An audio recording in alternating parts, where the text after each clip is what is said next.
Marcus wiped the sweat from his forehead as he locked up the small convenience store for the night. Another 14-hour day in the books. Another step closer to paying off his late father's medical debts. The neon signs of downtown Denver flickered weakly in the autumn rain, casting strange shadows across the empty parking lot. As he fumbled with his keys, a soft mewing sound caught his attention.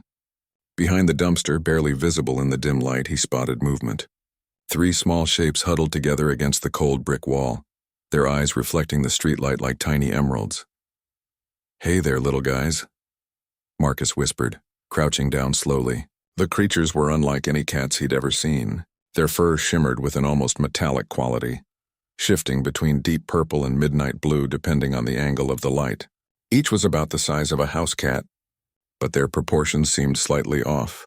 Their legs too long, their ears too pointed, their tails ending in what looked like small tufts of crystalline material.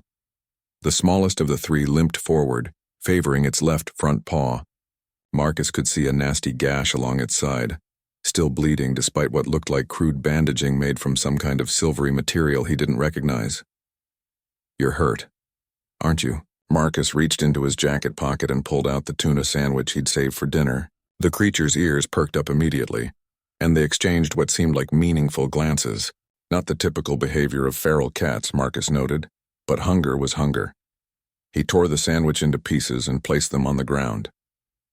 The 3 approached cautiously, the injured one hanging back while the other 2 tested the food first.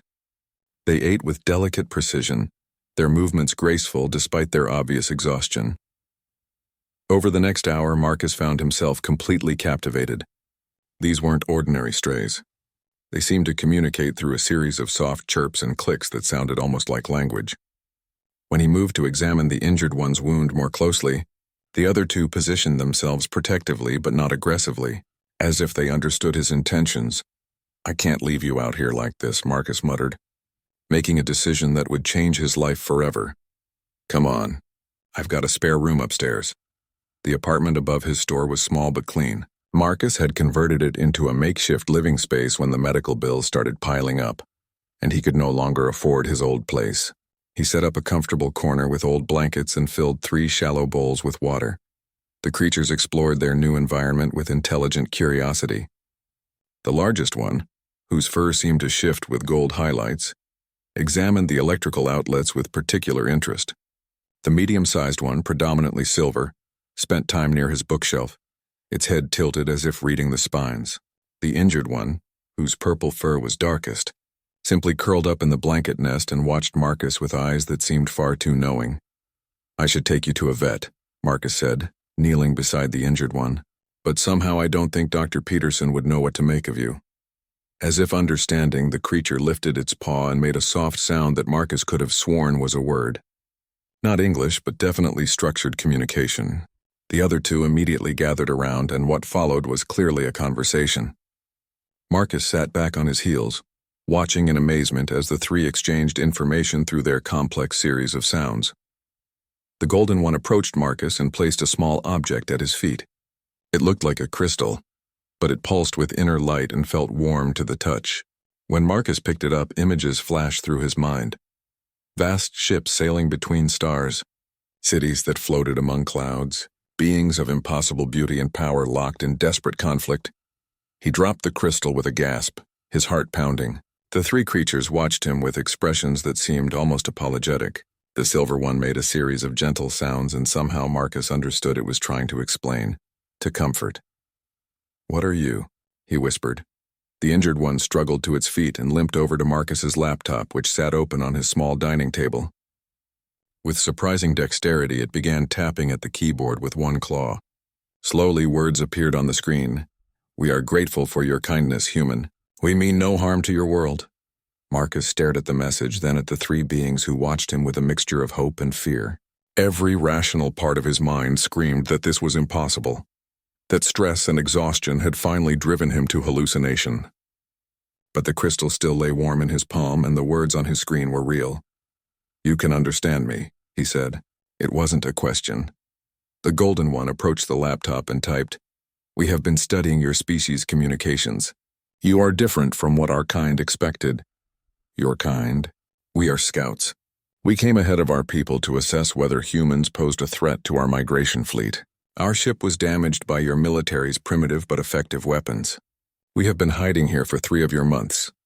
Marcus felt the world shift around him. First contact, alien refugees, and they'd been living as strays in his neighborhood, probably scavenging for food and trying to heal their wounds while gathering intelligence on humanity. The others of your kind, he managed. How many? The purple one, despite its injuries, limped to the keyboard. 12 million souls flee the devourers of worlds. They seek only a safe place to rest before continuing their journey. We were to signal whether your world could be trusted. And what have you decided? The 3 exchanged those meaningful looks again. The silver one typed, "Humans are violent, territorial, destructive. Your wars poison your own world. Your leaders are driven by greed and power. By all logic, we should recommend that the fleet pass by your system." Marcus felt his heart sink. Earth was about to be judged and found wanting. But, the golden one continued typing, "We have observed something else. Individual humans show capacity for kindness to creatures different from themselves. You shared your food with unknown beings. You brought us to safety despite the strangeness of our appearance. This gives us hope." The injured purple one struggled to the keyboard one last time. "We have sent no signal yet. The decision has not been made, but perhaps there is more to your species than we first believed." Marcus looked at the 3 beings who had trusted him with their secret, their hope, and their judgment of all humanity. Outside, the rain continued to fall on a world that had no idea how close it was to first contact, or how much might depend on the actions of one tired convenience store owner who had simply been kind to 3 lost souls on a cold night. Marcus barely slept that night. Every few hours he found himself checking on his unusual guests, half convinced he would wake up to find them gone, and the whole experience revealed as an elaborate dream. But they were real, curled together in their makeshift nest, the injured ones breathing steady and peaceful. By morning, he had made a decision that terrified and exhilarated him in equal measure. He called in sick to his own store for the first time in 3 years, leaving his part-time employee Jenny to handle the day shift. The aliens, and he still struggled to accept that word, needed medical attention, and more importantly, they needed someone who could help them understand humanity beyond what they'd observed from hiding. The purple one, whom Marcus had begun thinking of as Violet, was noticeably better by morning. The crystalline material they'd used to bandage the wound had somehow accelerated the healing process, though the creature still moved carefully. When Marcus approached with a breakfast of scrambled eggs and toast, all 3 gathered around the laptop eagerly. "We must apologize," appeared on the screen. Typed by the golden one Marcus now called Aurelius. "Our translation systems are still calibrating to your language patterns. Much meaning may be lost in our communications. You're doing fine," Marcus assured them. "Better than I'd do trying to speak your language. What should I call you? Do you have names?" The silver one, whom Marcus designated Quicksilver in his mind, took over the typing. "Our true names cannot be rendered in your vocal range or written symbols. But we understand the human concept of naming. You may assign us identifiers if it aids communication." Marcus smiled. "I was already thinking of you as Aurelius, Quicksilver, and Violet. How does that sound?" The 3 exchanged their rapid, chittering conversation before Violet slowly approached the keyboard. "These names, they carry meaning in your culture?" "Aurelius means golden. Quicksilver is another name for mercury, a liquid metal that shines like silver. Violet is a purple flower but also means faithful and loyal. We accept these names with honor," Quicksilver typed. "Now we must discuss matters of great importance. Our ship lies hidden beneath your city's lake. We have been using its medical bay to treat our injuries, but our presence here grows dangerous for both our peoples." Marcus frowned. "Dangerous how?" Aurelius took over. "Your government's scanning systems grow more sophisticated daily. They search for what they call unidentified aerial phenomena with increasing intensity. Our ship's stealth capabilities are damaged. Discovery grows more likely each day we remain. And if they find you, first contact protocols among our people require immediate withdrawal if discovered by a pre-space civilization." Violet typed slowly, her movements still careful.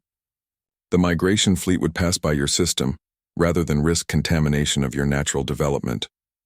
Marcus felt the weight of responsibility settle on his shoulders. 12 million lives hanging in the balance because 3 scouts had crashed near his store. "What do you need from me?" The three held another of their rapid conversations before Quicksilver replied, "We need to understand human nature beyond surface observations. Our preliminary assessment indicates a species prone to violence and territorial aggression. But your actions suggest there may be more complexity to consider.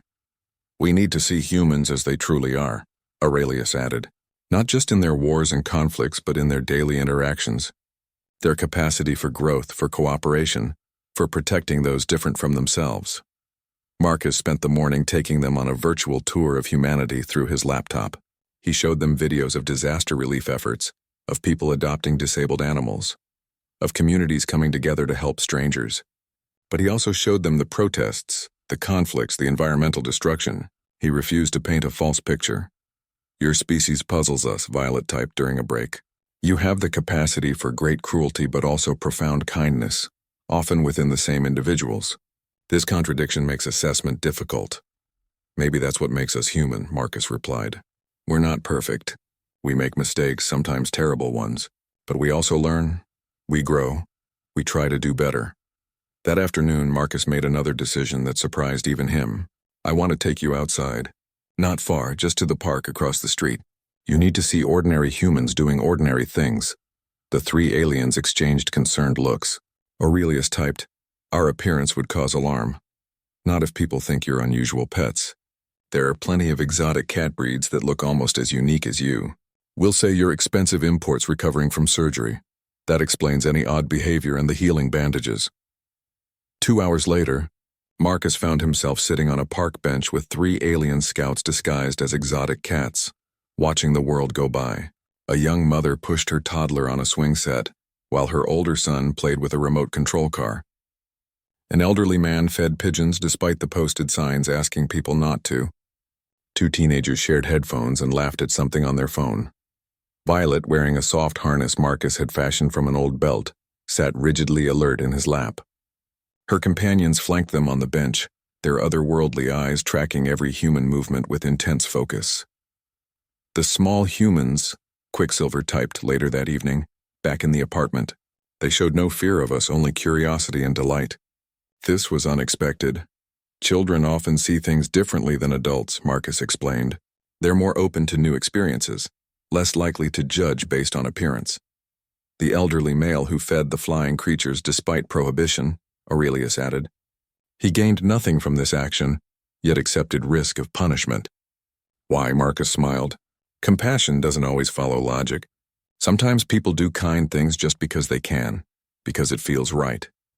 The observations continued for several days. Marcus took them to watch a community garden where neighbors shared vegetables and stories. They observed a street musician who played just to bring joy to passers-by, accepting donations but never demanding them. They saw people helping a confused tourist find her way, witnessed teenagers cleaning up litter that wasn't theirs, watched a businessman give his umbrella to a stranger caught in sudden rain. But they also saw the other side, road rage incidents, people walking past homeless individuals without acknowledgement, arguments that escalated to near violence over parking spaces. "Your species exists in constant internal conflict," Violet observed one evening. "Individual humans show great capacity for both cooperation and aggression, sometimes within the same day." "That's exactly right," Marcus agreed. "We're not a perfect species. We're still learning how to live together, how to balance our individual needs with the greater good. But the fact that we keep trying, that we keep working towards something better, doesn't that count for something?" Aurelia spent a long time at the keyboard before responding. "In our travels, we have encountered many species at various stages of development. Most follow predictable patterns, either expanding through violence and conquest or developing peaceful societies through gradual evolution of consciousness. Humans appear to be attempting both simultaneously. Our initial assessment focused on your species' potential for threat," Quicksilver added. "We did not consider your potential for growth." That night, as Marcus watched his three charges settle into their nest of blankets, he couldn't shake the feeling that something fundamental was shifting. These weren't just alien scouts anymore. They were becoming friends, confidants, family. The thought of them leaving, of 12 million refugees passing by Earth without ever making contact, filled him with unexpected sadness. But he also understood the weight of their decision. First contact would change everything for both species. There was no guarantee it would go well. No promise that humanity would welcome alien refugees with open arms rather than viewing them as threats to be eliminated. As he drifted off to sleep, Marcus found himself hoping that when the time came for them to make their report, they would remember not just humanity's flaws, but its potential for something greater. The breakthrough came on the 8th day, during what started as another routine observation session at the park. Marcus had grown comfortable with their daily excursions, and the 3 scouts had become increasingly bold in their surveillance of human behavior. They watched children play, observed elderly couples sharing lunch, and studied the complex social dynamics of teenage groups with scientific fascination. It was Violet who first noticed the commotion near the pond. A crowd had gathered around something in the water, voices raised in concern and confusion. Marcus approached with his 3 companions, curious about the disturbance. "It's a kid," someone shouted. "There's a kid in the water." Marcus pushed through the crowd and saw a boy, maybe 7 years old, flailing in the deeper section of the pond. The child had apparently been trying to retrieve a remote control boat that had drifted too far from shore. Now he was panicking, splashing desperately as he struggled to stay afloat. "Can't anybody swim?" an elderly woman cried. "I called 911, a teenager announced, waving his phone. "But they said it'll be at least 10 minutes for emergency services." Marcus looked around frantically. The pond wasn't huge, maybe 50 feet across, but it was deep in the center, and the boy was weakening fast. Several people stood at the edge, clearly wanting to help but afraid of the murky water or lacking confidence in their swimming abilities. Without thinking, Marcus started pulling off his jacket. He was a decent swimmer, had been on his high school team years ago. But before he could move toward the water, he felt a strange tingling sensation. Aurelius, still in his harness, had placed one crystalline tufted paw on Marcus's hand. Their eyes met, and Marcus saw something he'd never witnessed before. A deep, glowing intelligence that seemed to peer directly into his soul. "Trust us," appeared on Marcus's phone screen. Somehow one of them had accessed it remotely. "We can help, but you must be ready to explain." Before Marcus could respond, all 3 scouts slipped free of their harnesses with fluid grace. What happened next would have seemed impossible if Marcus hadn't seen it with his own eyes. The 3 beings moved toward the water with purpose, their forms beginning to shift and shimmer. Their cat-like appearance remained, but their proportions elongated, their limbs extending in ways that defied normal anatomy.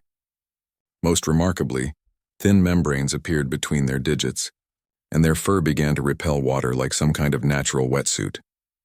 They dove into the pond in perfect synchronization, their transformed bodies cutting through the water like living torpedoes. The crowd gasped and pointed, phones appearing to record the impossible sight. "What the hell are those things?" someone shouted. "Are they dolphins?" "They moved like dolphins." "Those aren't dolphins, they're too small, and they were cats a second ago." Marcus watched in amazement as the 3 scouts reached the drowning boy in seconds. They worked together with practiced efficiency, Aurelius and Quicksilver supporting the child from either side, while Violet circled protectively. Together they guided him toward shore with gentle but firm pressure. The boy, terror giving way to wonder, stopped struggling and allowed himself to be rescued by creatures that shouldn't exist. When they reached the shallow water, helpful hands pulled him to safety while the 3 scouts slipped back beneath the surface. "Where did they go?" the crowd murmured, scanning the water. What were those things? Marcus felt his heart racing as he realized the magnitude of what had just happened. First contact hadn't waited for careful planning and political considerations. It had happened here, now, witnessed by dozens of people with smartphones and social media accounts. The 3 scouts emerged near the far side of the pond, their forms already shifting back to their more familiar cat-like appearance.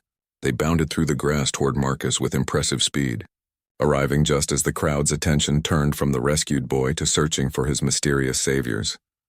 "Those things that saved him," the boy's mother said, kneeling beside her son as paramedics checked him over. "They weren't normal animals." "Tommy, what did you see?" The boy, wrapped in a blanket but alert and unharmed, looked directly at Marcus and his 3 companions. "They were like angels," he said simply. "Cat angels with magic fur that could change. They talked to me in the water, told me not to be scared."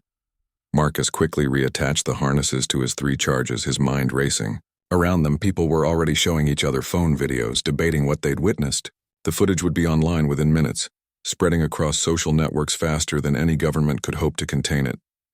"We need to get home," Marcus muttered, heading for the park exit. Now. Back in his apartment, the three scouts immediately gathered around the laptop while Marcus paced nervously. The implications were staggering. Their cover was blown, their mission compromised, and first contact had just become a reality whether anyone was ready for it or not. "We had no choice," Violet typed, her movement still precise despite their recent exertion. "The young human would have died. We could not allow this when we had the power to prevent it." "You saved his life," Marcus said. "That was incredibly brave. But now what happens?" "People saw you. They recorded you. This changes everything." Aurelius took over the keyboard. "We are aware of the implications. Our transformation abilities were not meant to be revealed to your species at this stage of contact. But we made a decision in the moment that transcended our original mission parameters." "Why?" Marcus asked. "You could have let the authorities handle it. You could have stayed hidden." Quicksilver's response came slowly, as if each word was carefully considered. "Because in 8 days of observation, we have learned something crucial about humanity. You do not merely possess the capacity for kindness, you actively choose it even at personal cost. You were prepared to risk your life for that child, a stranger to you. How could we do less?" Marcus sat down heavily, the weight of the moment crushing down on him. "So what happens now? Do you contact your fleet? Do you run?" The three scouts exchanged their rapid conversation before Violet approached the keyboard. "We have a choice to make and limited time to make it. Within hours, your global communications network will carry images of us to every corner of your world. Your governments will begin investigations. Our presence can no longer be concealed. We can attempt to reach our ship and escape," Aurelius continued. "Our people will assume we were discovered and compromised. The fleet will pass by your system without contact, and humanity will be left to wonder what those creatures in the pond truly were." "Or," Marcus prompted. Quicksilver finished the thought. "Or we embrace what has already begun. We make formal contact, not as scouts gathering intelligence, but as representatives of our people seeking to establish peaceful relations with yours." Marcus felt his breath catch. "Are you saying what I think you're saying?" "We are saying that your actions, and the actions of those humans who immediately rushed to help a drowning child, have convinced us that humanity possesses something our preliminary assessment missed," Violet typed. "You have the ability to choose compassion over fear, cooperation over conflict, even when facing the unknown. The question," Aurelius added, "is whether you are willing to help us make this work. First contact was always going to be complicated, but now it must happen on an accelerated timeline with no preparation on either side." Marcus looked at his three alien friends, these beings who had risked everything to save a human child they'd never met. The decision felt both impossible and inevitable. "What do you need me to do?" he asked. The response came from all three, somehow appearing on the screen in a different font that seemed to shimmer with the same crystalline quality as their tail tufts. "Help us show your world that not all strangers are enemies. Help us prove that two very different species can find common ground in their shared capacity for hope." Outside, the first news vans were already arriving in the neighborhood, drawn by social media reports of mysterious creatures at the local park. Marcus realized that his quiet life was about to become very complicated. But as he looked at three beings who had chosen to trust humanity with their greatest secret, he knew there was no turning back. The age of first contact had begun with an act of rescue, and Marcus intended to make sure it continued with acts of understanding. The world changed overnight. By dawn, the pond rescue video had gone viral with over 50 million views across various platforms. News outlets scrambled to verify the footage while government agencies quietly mobilized resources. Marcus watched the coverage with growing anxiety as talking heads debated everything from genetic mutations to elaborate hoaxes. "Local man may hold key to mysterious creature sighting," read one headline. Marcus's heart sank as he realized how quickly they'd connected him to the incident. His face was clearly visible in several videos, and witnesses had described him as the owner of the unusual animals. "We have brought danger to you," Violet observed, watching the news coverage with obvious distress. "This was not our intention. I knew the risks when I agreed to help," Marcus replied, though his hands shook slightly as he poured coffee. "The question is, what do we do now?" Before anyone could answer, A sharp knock echoed through the apartment. Marcus peered through the window to see two black SUVs parked outside his store, and several individuals in dark suits approaching his building. Government agents, without a doubt. "Time's up," he whispered. Aurelius quickly typed on the laptop. "We can escape through the rear exit. Our ship's teleportation system has limited range but can extract us from the alley behind your building." "And then what?" Marcus asked. "You disappear, the government covers this up, and first contact dies before it really begins?" Quicksilver's response was immediate. "We could attempt to contact your United Nations directly, bypass individual government responses. That would take weeks or months to arrange, assuming they even believed you," Marcus pointed out. "And in the meantime, fear and misinformation would spread. By the time official contact happened, public opinion might be too polarized to overcome." The knocking grew more insistent. Marcus could hear voices outside discussing entry strategies. They had minutes at most before his door was breached. "There's a third option," Marcus said suddenly. "What if we don't run? What if we control the narrative from the beginning?" The three scouts exchanged rapid conversation before Violet approached the keyboard. "Explain. The whole world is watching. They're expecting cover-ups and denials, secret government programs and hidden agendas. What if instead they got complete transparency? What if the first words your people spoke to humanity were broadcast live to everyone?" Marcus pulled out his phone and opened a social media app. "I could start a live stream right now. Show the world that you're intelligent, peaceful, and here to communicate. No government filters, no political spin, just direct contact between species." "That would be unprecedented," Aurelius typed, "and extremely dangerous for both our peoples. If the first encounter goes badly, then it goes badly in full view of everyone," Marcus finished. "But if it goes well, no one can deny it happened or twist the meaning. The truth speaks for itself." The apartment door rattled as someone tested the lock. They were out of time. Marcus made the decision for all of them, opening his live stream app and hitting the broadcast button. Within seconds, curious viewers began joining, drawn by the trending hashtags already associated with his name. "Hello," he said to the camera. "My name is Marcus Chen, and I think the world deserves to know the truth about what happened at City Park yesterday." He turned the phone toward his three companions, who had arranged themselves in clear view. The chat exploded with comments as viewers recognized the creatures from the viral videos. "These beings are not from Earth," Marcus continued, his voice steadying as he committed fully to the path they'd chosen. "They're refugees from another world, scouts for a fleet of 12 million people fleeing a great danger. They've been observing us, trying to decide if humanity could be trusted." The viewer count climbed rapidly. Thousands, then tens of thousands, then hundreds of thousands. News outlets began picking up the feed, embedding it in their own coverage. Marcus realized with both terror and exhilaration that he was making history. Violet approached the laptop and began typing, the words appearing on Marcus's screen for the camera to see. "We greet the people of Earth. We come in peace, seeking only safe passage through your system. We mean no harm to your world or your people." The chat exploded with a mixture of amazement, skepticism, and fear. But Marcus also saw messages of welcome, curiosity, and wonder. Humanity's first response to confirmed alien contact was exactly what he'd expected. Beautifully, chaotically human. A loud bang echoed through the apartment as the front door was forced open. Heavy footsteps pounded up the stairs as tactical teams breached the building. "Looks like we have company," Marcus told his global audience. "Let's see how Earth's governments handle first contact." The apartment door burst open, revealing agents in full tactical gear with weapons drawn. The lead agent, a stern woman with silver hair, stepped forward and surveyed the scene with sharp eyes. "Mr. Chen, you need to end this broadcast immediately," she commanded. "This is a matter of national security." "With respect, Agent," Marcus paused, waiting for her name. "Director Sarah Hughes, Department of Extraordinary Phenomena," she replied curtly. "And this situation is far beyond your understanding." "Actually, Director Hughes," Marcus said, keeping the camera steady, "I think the world understands perfectly. These are people, not threats. They saved a child's life yesterday, risking their own safety to help a stranger."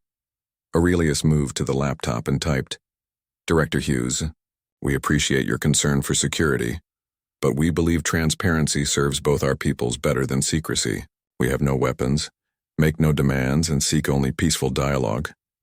Hughes stared at the screen, then at the three aliens, then at the phone showing hundreds of thousands of viewers watching every word. Marcus could see her calculating options, weighing protocols against reality.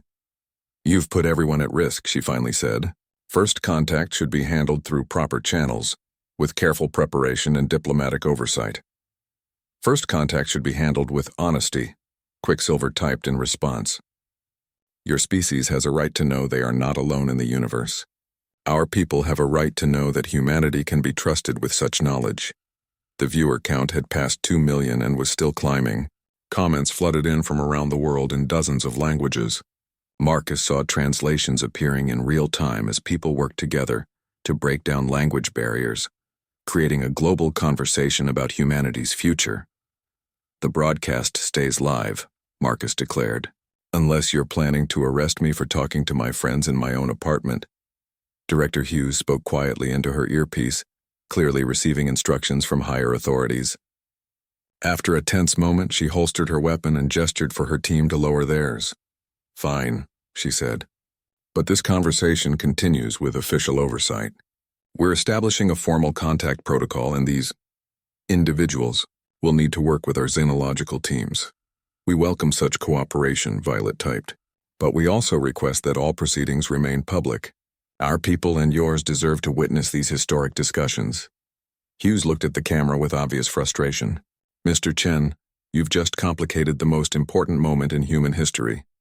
"No," Marcus replied, smiling at his three alien friends. "I think we just made it honest." The chat erupted with celebration as viewers realized they were witnessing something unprecedented. Not just first contact, but transparent first contact, conducted in full view of the world. Governments would have to adapt to this new reality. But the foundation had been set. Humanity's introduction to the galaxy would be built on trust, openness, and the radical idea that ordinary people deserved to be part of extraordinary moments. As Director Hughes began coordinating with her superiors and the three scouts continued answering questions from viewers around the world, Marcus realized that the quiet life he'd known was over forever. But looking at the wonder and hope in the chat messages, at the careful respect the government agents now showed his alien friends, and at the genuine friendship he'd built with three beings from the stars, he couldn't bring himself to regret a single moment of the journey that had brought them all together. 3 days after the livestream that changed the world, Marcus found himself in the most surreal situation of his life, sitting in a United Nations conference room while his three alien friends participated in humanity's first official interstellar diplomatic session. The room buzzed with translators, scientists, government officials, and journalists from every major nation on Earth. The global response had been overwhelming. Protests and celebrations erupted in equal measure across different cities. Religious leaders debated theological implications, while scientists scrambled to understand the new technologies the aliens had demonstrated. Stock markets fluctuated wildly as investors tried to predict the economic impact of first contact. But perhaps most remarkably, the public conversation had remained largely civil. The transparent nature of the initial contact had made it difficult for fearmongers to spread conspiracy theories or for governments to control information flow. When everyone could see the same footage of three beings risking their lives to save a human child, it became harder to paint them as invaders or threats. The Kithrin migration fleet consists of survivors from 17 different worlds, Aurelius explained to the assembled delegates, his words appearing on massive screens throughout the chamber. "We have been traveling for 200 of your years, seeking a region of space where we can establish temporary colonies while we rebuild our civilization." Dr. Elena Vasquez, the UN's lead xenobiologist, leaned forward with interest. "You mentioned fleeing from something called Devourers of Worlds. Can you elaborate on this threat?" The three scouts exchanged their rapid conversation before Violet responded. "The Devourers are an ancient artificial intelligence that consumes planets for raw materials. They destroyed the star systems of our homeworlds and 17 other species. We barely escaped with a fraction of our populations." A chill ran through the assembly. General Patricia Morrison, representing Earth's military interests, spoke up. "Are these Devourers pursuing you? Could your presence here put Earth at risk?" "Unknown," Quicksilver replied honestly. "We have detected no pursuit for the past 50 of your years, But the Devourers operate on timescales that span millennia. They may simply be processing their recent conquest before continuing expansion. Marcus watched the faces around the room grow pale. First contact wasn't just about meeting aliens. It was about learning that Earth existed in a universe containing threats beyond human imagination. "What do you need from us?" asked Secretary General Amanda Foster, cutting through the growing tension. "Your scouts mentioned seeking safe passage." "What does that mean specifically?" Aurelius took over the response. "We require permission to establish 3 temporary orbital stations around your star's outer planets. These would serve as supply and repair depots for our fleet. We estimate a need for 30 to 40 of your years before we can continue our journey." 40 years? Several delegates spoke at once, concerns about resource competition and territorial disputes evident in their voices. "We would, of course, offer compensation," Violet continued. "Our people possess technologies that could benefit Earth significantly. Medical advances, clean energy systems, space travel capabilities far beyond your current level." Dr. Sarah Kim, representing the International Science Consortium, practically vibrated with excitement. "What kind of medical advances?" "Regenerative healing technology that could eliminate most diseases and extend healthy lifespan by several centuries." Quicksilver responded matter-of-factly. "Cybernetic integration systems that could restore function to damaged nervous systems. Genetic therapy that could prevent hereditary conditions." The room erupted in urgent whispers. Marcus realized that the aliens weren't just asking for help. They were offering to revolutionize human civilization in exchange for temporary sanctuary, but not everyone seemed pleased by the prospect. Ambassador Chen Wei from China stood slowly. "These technologies you offer, they would fundamentally alter the balance of power on Earth. How do we ensure they're shared equitably? How do we prevent them from becoming tools of oppression?" "An excellent question," Aurelius acknowledged. "Our observation of human society suggests such concerns are justified. We propose a collaborative approach. Joint research facilities staffed by scientists from all Earth nations, with all discoveries shared freely through your United Nations. You're talking about reshaping human society," observed Dr. James Wright, the UK's representative. "Medicine that extends life for centuries, technology that could solve energy crises, space travel that could let us explore the galaxy. These changes would be unprecedented." "All change carries risk," Violet replied. "But our studies suggest humanity is at a crucial juncture. Your species faces environmental challenges, resource depletion, and social conflicts that could lead to civilizational collapse within 2 centuries. Our technologies could help you avoid that fate." Marcus found himself standing, surprising even himself. "May I say something?" Secretary General Foster nodded. "Mr. Chen, you've been at the center of this from the beginning. Your perspective is valuable." "I'm just a guy who runs a convenience store," Marcus began, feeling the weight of thousands of eyes upon him. "But I've spent 2 weeks living with these people, watching them learn about us, seeing how they think and feel. They're not conquerors or saviors. They're refugees who happen to have knowledge that could help us, asking for help in return." He gestured toward his 3 friends. "They saved a drowning child without being asked. They've answered every question we've put to them honestly, even when those answers were frightening. They've shared their greatest vulnerabilities with us, their need for sanctuary, their fear of pursuit, their hope for peaceful coexistence." "What are you suggesting?" asked Ambassador Foster. "I'm suggesting we stop overthinking this," Marcus replied. "They need help, we can provide it. They can help us, we need it. Sometimes the most complicated problems have simple solutions." Director Hughes, who had remained silent throughout most of the session, finally spoke up. "Mr. Chen makes it sound easy, but we're talking about integrating 12 million aliens into our solar system. The logistics alone are staggering. Which is why we don't plan to integrate into your solar system permanently," Quicksilver clarified. "The outer orbital stations would house our people and industry. Most humans would never directly encounter our population, but some would," Dr. Vasquez pointed out. "Cultural exchange would be inevitable. How do we prepare for that?" Aurelius responded thoughtfully. "Perhaps through gradual introduction. Small numbers of our people could work alongside human scientists and engineers. Cultural exchange programs could help both species understand each other better. Like foreign exchange students," Marcus added with a smile. "Except the foreign country is in another star system." The levity helped ease some of the tension in the room. Secretary General Foster called for a brief recess to allow delegates to consult with their governments. During the break, Marcus sat with his 3 friends in a smaller conference room. "How do you think it's going?" "Better than our initial projections suggested," Violet replied.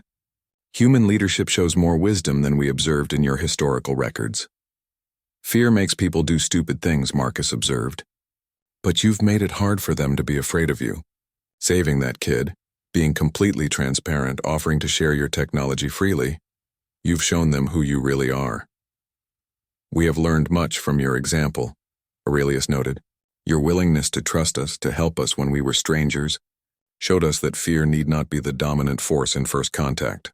Quicksilver added, "Your species has a phrase, 'Actions speak louder than words.' We have attempted to make our actions speak clearly." When the session resumed, the tone had shifted. Instead of debates about whether to help the aliens, discussions focused on how to make it work.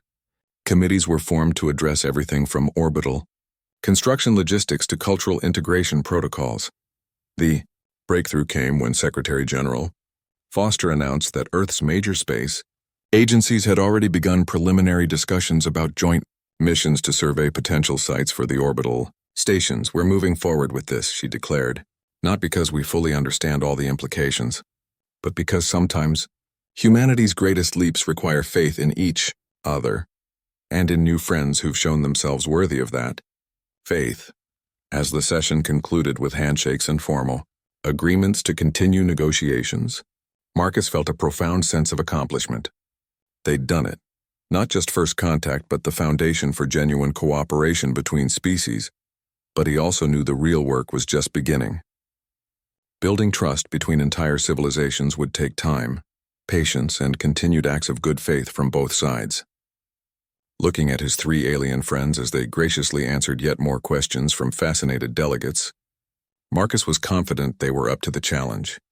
The age of interstellar civilization had begun, and it was starting with the simple principle that had brought them all together in the first place: the willingness to help a stranger in need. 6 months after first contact, Marcus stood on the observation deck of the International Space Station, watching humanity's first joint construction project with an alien species take shape in the distance. The Kithaeron orbital platform, designated Haven 1, grew steadily as human and alien engineers worked side by side in the vacuum of space. The changes to his life had been overwhelming. His convenience store was now managed by a team of assistants while he served as Earth's unofficial liaison to the Kithaeron people. He'd learned their language, or at least enough to hold basic conversations without translation systems. More importantly, he'd become a bridge between 2 very different cultures struggling to understand each other. "The 3rd solar array is ahead of schedule," announced Dr. Lisa Park, the project's human coordinator, as she floated beside him. "Your friend's power generation technology is remarkable." "They're not just my friends anymore," Marcus replied with a smile. "They're everyone's friends now." That wasn't entirely true, of course. Despite the largely positive global response, pockets of resistance remained.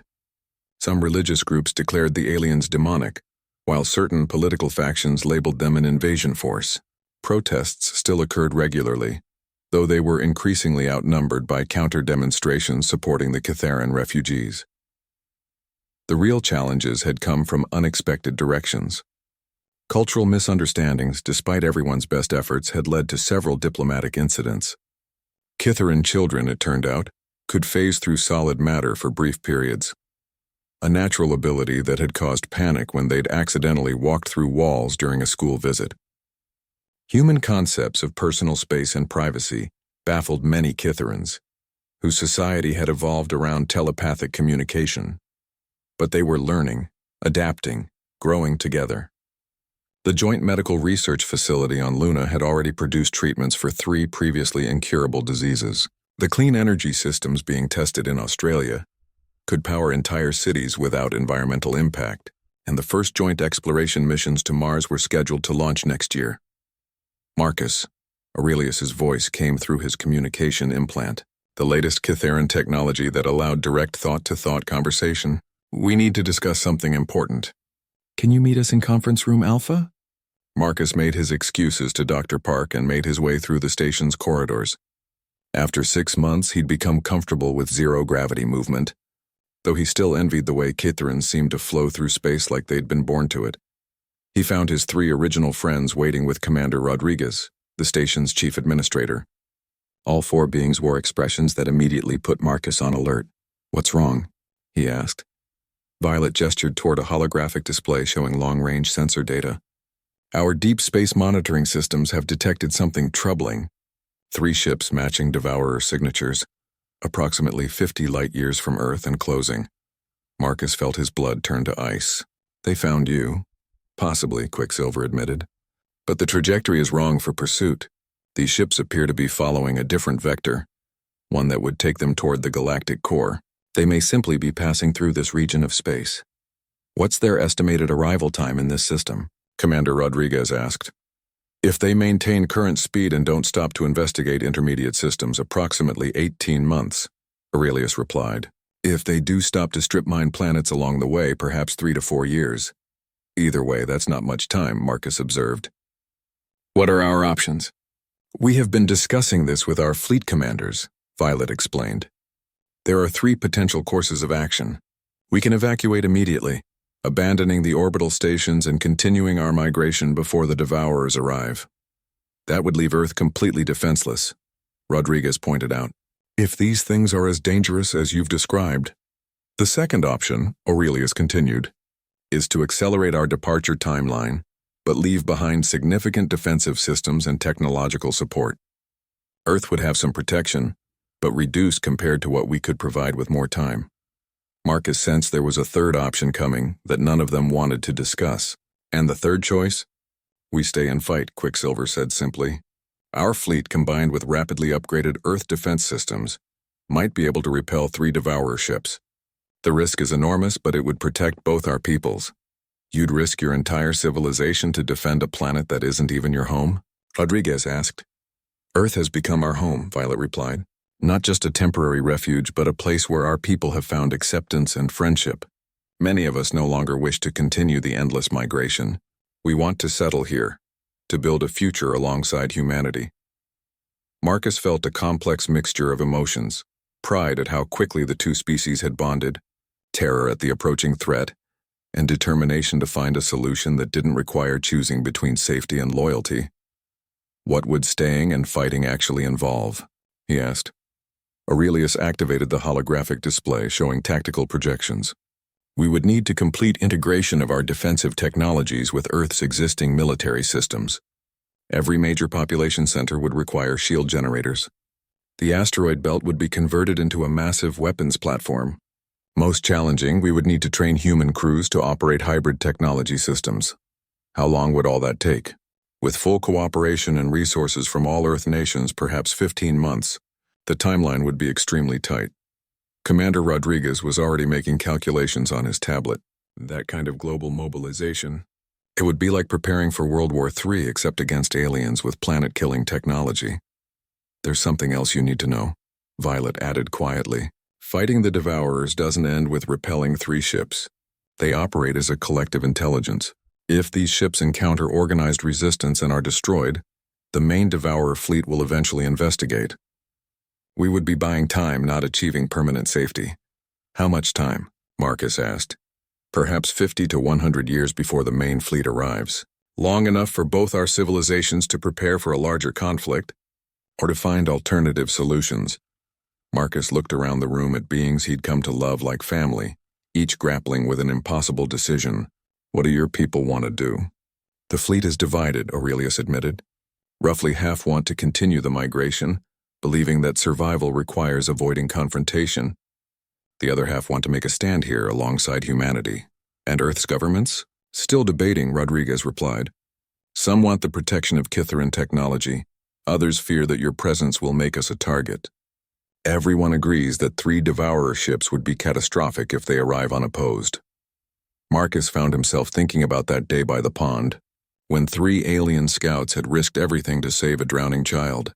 The decision they faced now was the same principle on a galactic scale. "What does your heart tell you?" he asked his 3 friends. "Our hearts are no longer entirely our own," Quicksilver replied. "They have been changed by friendship with humans, by the hope of building something lasting rather than simply running forever. We have found courage here that we did not know we possessed, Violet added. The courage to stop running and start protecting what we love. Then we have our answer, Marcus said firmly. We stand together. We fight together. And we win together. The logistics will be staggering, Rodriguez warned. Converting an entire world's industry for interstellar warfare in 15 months. Then we'd better get started, Marcus replied. The age of running is over. Time to show the universe what humans and Kitherans can accomplish when we work as one people. As alerts began sounding throughout the station and emergency communications went out to every capital on Earth, Marcus felt a familiar sensation. The same mixture of terror and determination he'd experienced that first night when 3 lost creatures had trusted him with their secret. Now that secret had become a shared destiny, and 2 worlds would face the darkness together. 18 months after the Devourer ships were first detected, Marcus stood in the command center of Luna Defense Station, watching humanity's greatest test unfold across a dozen tactical displays. The 3 massive artificial intelligences had arrived precisely on schedule, their cityscape-sized vessels emerging from faster-than-light travel at the edge of the solar system. The transformation of Earth and its space infrastructure had been nothing short of miraculous. Every major nation had contributed resources and personnel to the defense project. The asteroid belt now bristled with hybrid human-Kitheran weapon platforms. Energy shields protected Earth's major population centers. Most remarkably, the 2 species had learned to operate as a truly integrated force. Devourer ships are maintaining course toward Earth, announced Captain Sarah Chen, Marcus's niece who had volunteered for the hybrid defense program. Estimated arrival at Earth orbit in 6 hours.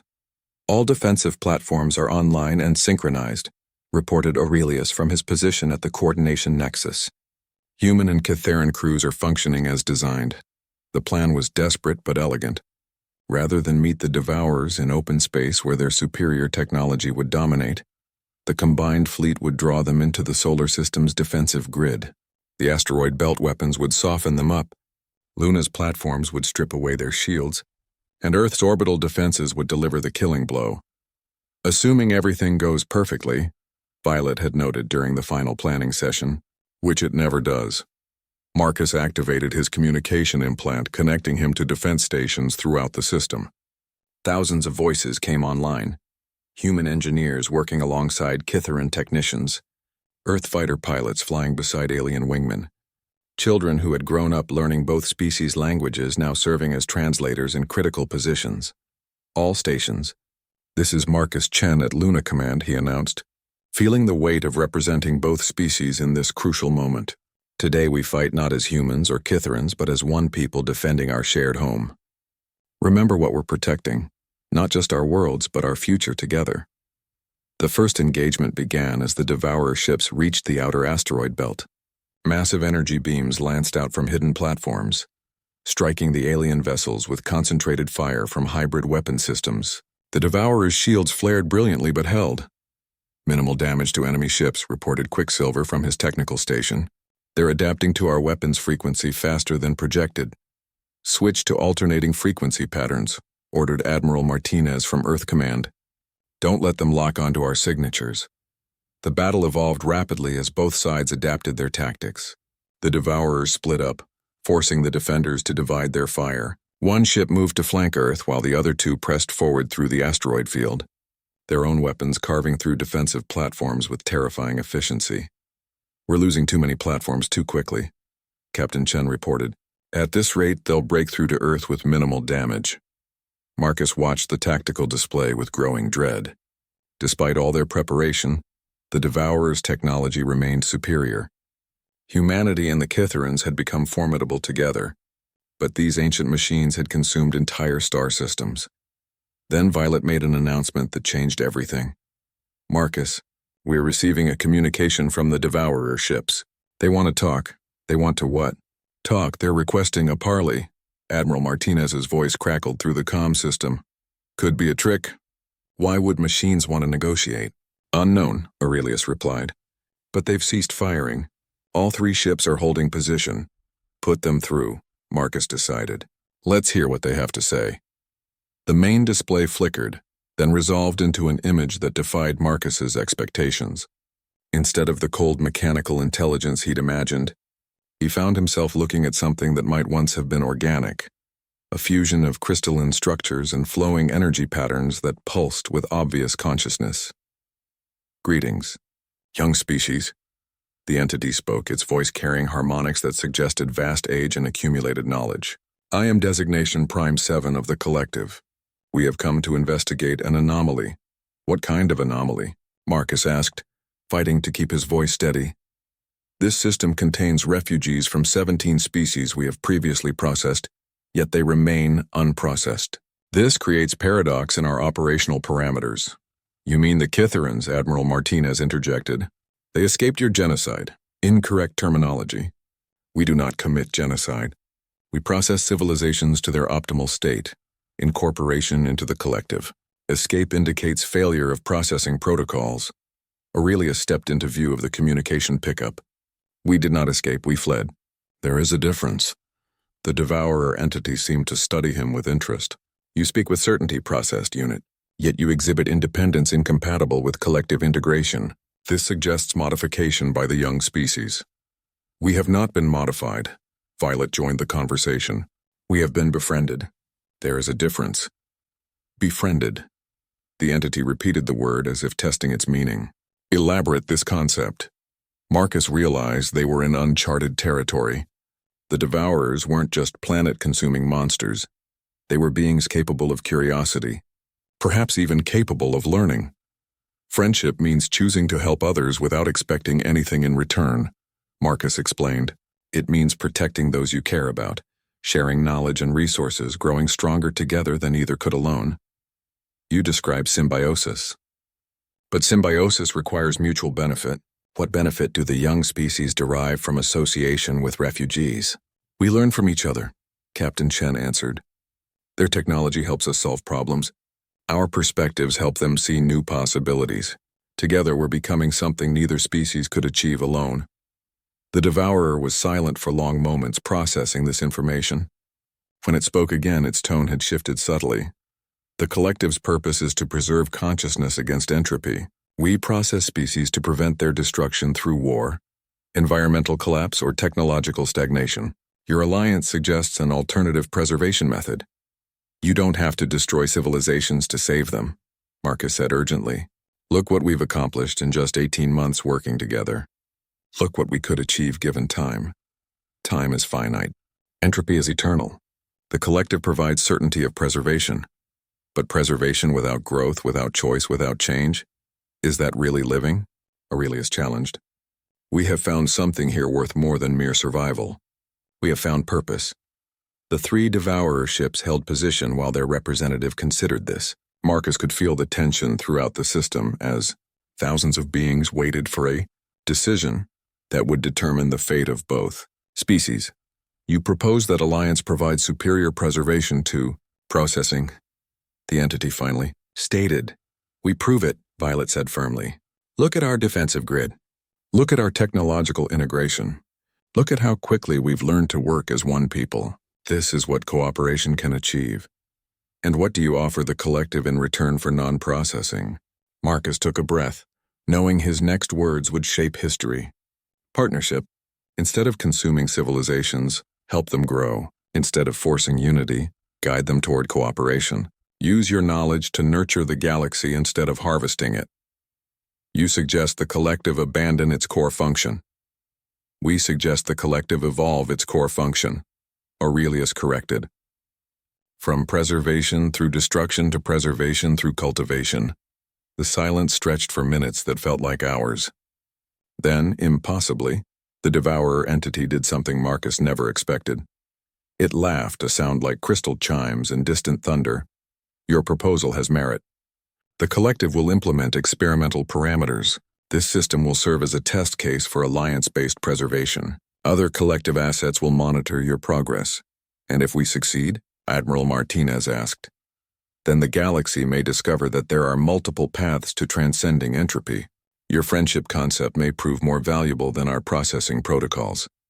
As the 3 devourer ships turned away from Earth and began their journey back to the galactic core, Marcus felt a profound sense of accomplishment. They had won not through superior firepower, but through superior ideas. Humanity and the Ketherans had faced extinction and responded with an offer of cooperation. Marcus, Violet's voice came through his implant, warm with affection and admiration. You have given both our people something more precious than survival. What's that? Hope, and proof that sometimes the universe's strangest meetings lead to its greatest miracles. Marcus looked out at the stars, no longer alien and threatening but filled with possibilities for friendship, growth, and wonder. The age of isolation was over. The age of galactic civilization had begun with 3 stray cats and a human who believed in the power of kindness. And somewhere in the space between worlds, 12 million refugees had finally found their home.